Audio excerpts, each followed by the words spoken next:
রঘু তার মেয়ের বাড়িতে ঘুরতে যাচ্ছিল 15 বছর পর। কতদিন পর মেয়ের বাড়িতে যাচ্ছি।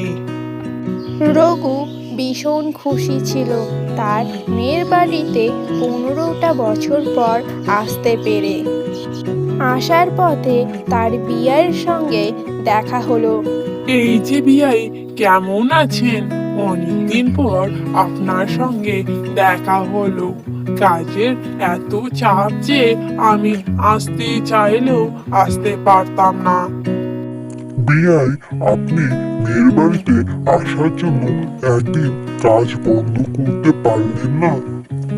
বলুন, কেমন আছেন আপনি? আমি তো ভালো আছি, আপনি? এখানে কি সব কথা বলবেন? চলুন ঘরের ভিতরে বসে কথা বলা যাক। রঘু আর মৃদু ঘরে